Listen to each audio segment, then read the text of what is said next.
Cordial saludo, queridos amigos. Continuamos en el estudio del miedo a la libertad. Estamos analizando la expulsión del paraíso, de cómo vivíamos en una armonía con la naturaleza, pero no teníamos libertad, no teníamos conflictos, no teníamos ni siquiera pensamientos. Vivíamos solo por el instinto.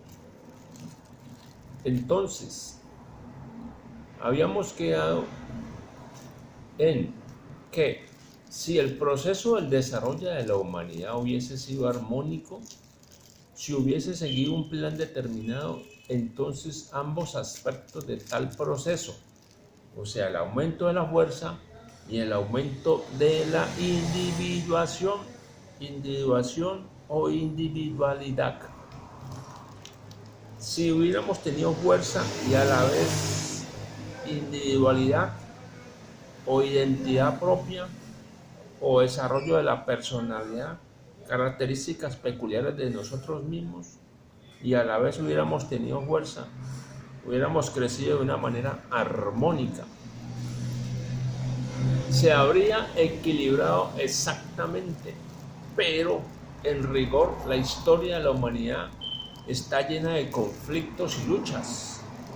Cada paso hacia un mayor grado de individualización entraña para los hombres una amenaza de nuevas formas de inseguridad. Cada que sale una persona con cosas raras o diferentes o distintas a otros, o una manera de pensar que uno cree que es rara, entonces la gente le dice, uy, ese tipo está loco. Pero ¿qué pasa? Puede ser su manera de mostrar su individualidad, su individuación. Pero recordemos que debe ir juntos la fuerza y la individualidad. Una vez cortados los vínculos primarios, ya no es posible volverlos a unir. Una vez perdido el paraíso, el hombre no puede volver a él. Ya dejamos el cielo, tenemos que crear un nuevo cielo, no el mismo cielo, el viejo cielo no.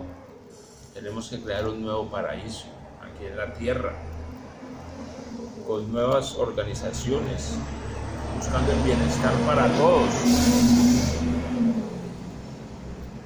El hombre no puede volver a él. Hay tan solo una solución creadora posible que pueda fundamentar las relaciones entre el hombre individualizado y el mundo.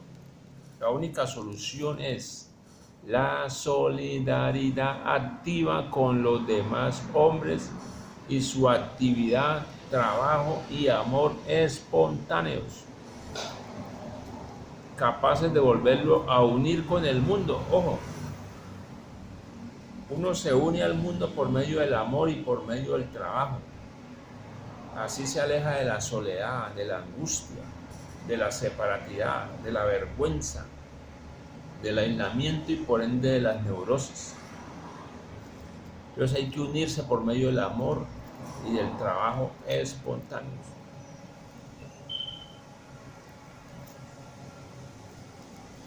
Que son capaces de volverlo a unir con el mundo, no ya por medio de los vínculos primarios, sino salvando su carácter de individuo libre e independiente.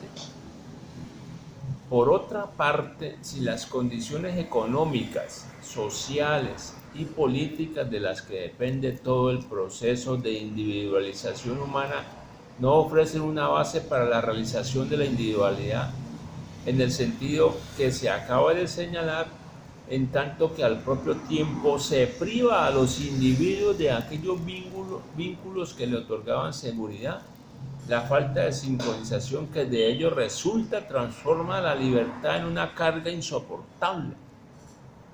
Ella se identifica entonces con la duda y con un tipo de vida que carece de significado y dirección.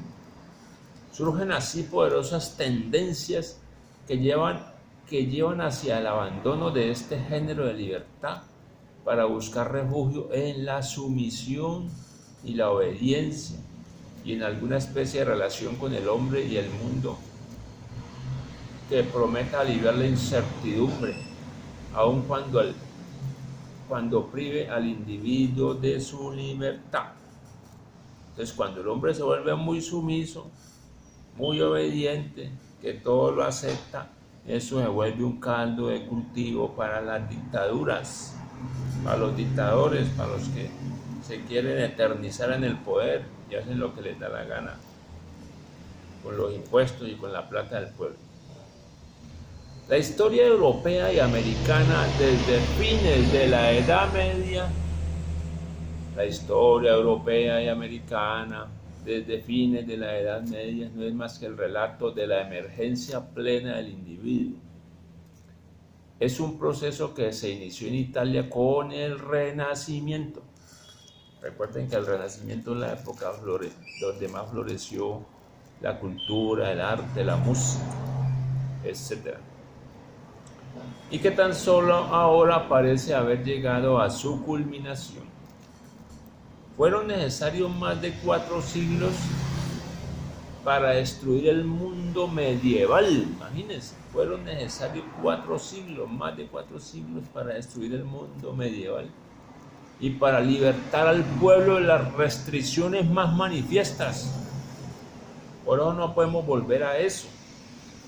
No podemos dejar a que el pueblo sea restrictivo, lo restringan, lo repriman, porque hoy ya lo hemos ganado. Pero si bien en muchos aspectos el individuo ha crecido, se ha desarrollado mental y emocionalmente y participa de las conquistas culturales de una manera jamás experimentada antes, también ha aumentado el retraso entre el desarrollo de la libertad y el de la libertad para. La consecuencia de esta desproporción entre la libertad de todos los individuos y la carencia de posibilidades para la realización positiva de la libertad y de la individualidad ha conducido en Europa a la huida pánica de la libertad y a la adquisición en su lugar de nuevas cadenas, o por lo menos a una actitud de completa indiferencia. Iniciaremos nuestro estudio con el significado de la libertad para el hombre moderno, con un análisis de la escena cultural europea entre la Baja Edad Media y el comienzo de la Edad Moderna. Vamos a hacer un análisis de la escena cultural europea durante la Baja Edad Media y el comienzo de la Edad Moderna. En este periodo, la base económica de la sociedad occidental sufrió cambios radicales que se vieron acompañados por transformaciones igualmente radicales en la estructura de la personalidad humana. Se desarrolló entonces un nuevo concepto de libertad. Mas, sin embargo, esto halló sus más significativas expresiones ideológicas en nuevas doctrinas religiosas.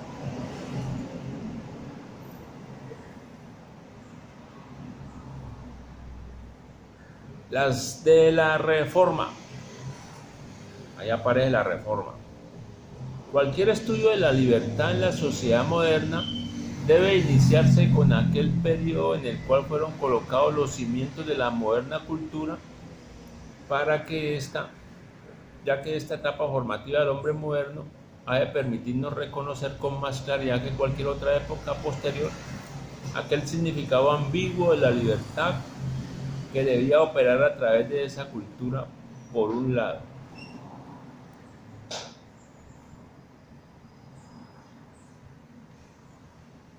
O sea, hubo expresiones en la Reforma, ¿sí o no?, donde se colocaron los cimientos de la moderna cultura, ya que esta etapa formativa del hombre moderno ha de permitirnos reconocer con más claridad que cualquier otra época posterior aquel significado ambiguo en la libertad que debía operar a través de esa cultura. Por un lado, la creciente independencia del hombre frente a las autoridades externas por otro su aislamiento creciente y el sentimiento que surge de este hecho. Del aislamiento surge la insignificancia del individuo y su impotencia. Ojo, del aislamiento surge la insignificancia del individuo y su impotencia. Nuestra comprensión de los nuevos elementos de la estructura de la personalidad humana.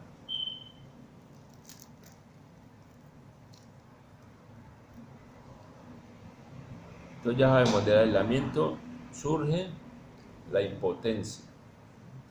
Entonces, nuestra comprensión de los nuevos elementos de la estructura de la personalidad humana se acrecienta por el estudio de sus orígenes, por cuanto al analizar las características esenciales del capitalismo y del individualismo en sus mismas raíces, nos vemos en condiciones de compararlas con un sistema económico y un tipo de personalidad fundamentalmente distinto del nuestro. Este mismo contraste nos proporciona una perspectiva mejor para la comprensión de las peculiaridades del sistema social moderno, de la manera según la cual se ha formado la estructura del carácter de la gente que vive en él y del nuevo espíritu que ha resultado de esta transformación de la personalidad. Vemos el capitalismo, características esenciales del capitalismo y del individualismo. Aparece el capitalismo, pero tenemos que tener en cuenta el individualismo. El capítulo siguiente mostrará también cómo el periodo de la Reforma es más similar a la escena contemporánea de lo que parecería a primera vista. En realidad, a pesar de todas las diferencias evidentes que existen entre los dos periodos, probablemente no haya otra época desde el siglo XVI en adelante que se parezca más a la nuestra, en lo que concierne al significado ambiguo de la libertad. La Reforma constituye una de las raíces de la idea de libertad. La Reforma constituye una de las raíces de la idea de libertad y autonomía humanas, tal como ellas se expresan en la democracia moderna. Sin embargo, aun cuando no se deja nunca de subrayar este hecho, especialmente en los países no católicos, se olvida su otro aspecto: la importancia que ella atribuye a la maldad de la naturaleza humana, a la insignificancia y a la impotencia del individuo y a la necesidad para éste de subordinarse a un poder exterior a él mismo. Esta idea de la indignidad del individuo, de su incapacidad fundamental para confiar en sí mismo y su necesidad de someterse, constituyen también el tema principal de la idea hitleriana de Hitler, que por otra parte no asigna a la libertad y a los principios morales aquella importancia que es esencial en el protestantismo. Esta similitud ideológica no es la única que hace del estudio de los siglos XV y XVI un punto de partida particularmente fecundo para la comprensión de la escena contemporánea. También existe una similitud fundamental en la situación social. Trataremos de mostrar cómo se debe a tal parecido la similitud ideológica y psicológica. Entonces, como ahora había un vasto sector de la población que se hallaba amenazado en sus formas tradicionales de vida por obra de cambios revolucionarios en la organización económica y social, especialmente se veía amenazada la clase media, tal como lo está hoy, por el poder de los monopolios y por la fuerza superior del capital, y tal amenaza ejercía un importante efecto sobre el espíritu y la ideología del sector amenazado, al agravar el sentimiento de soledad e insignificancia del individuo. Tenemos que analizar eso y compararlo con lo que está haciendo hoy en día el aislamiento por causa de las pandemias y qué efectos psicológicos va a traer eso a la sociedad, porque la sociedad media también se está viendo atacada en su sistema económico. Entonces hasta ahí vamos a dejar. Recordemos aplicar estos conocimientos en la situación actual, los cortes los toques de queda, los paros, los problemas económicos y el significado de nuestra individualización hoy en día, cómo estamos con la pandemia, quién maneja la pandemia, qué fuertes monopolios hay, qué fuerzas hay detrás de esto, quién se favorece, quién se perjudica, qué clases se favorecen, qué clases se perjudican, para poder aplicar estos análisis a la época de hoy. Bueno, vamos a dejar ahí y en el próximo capítulo vamos a estudiar la libertad en la época de la Reforma. Nos esperamos, muchas gracias.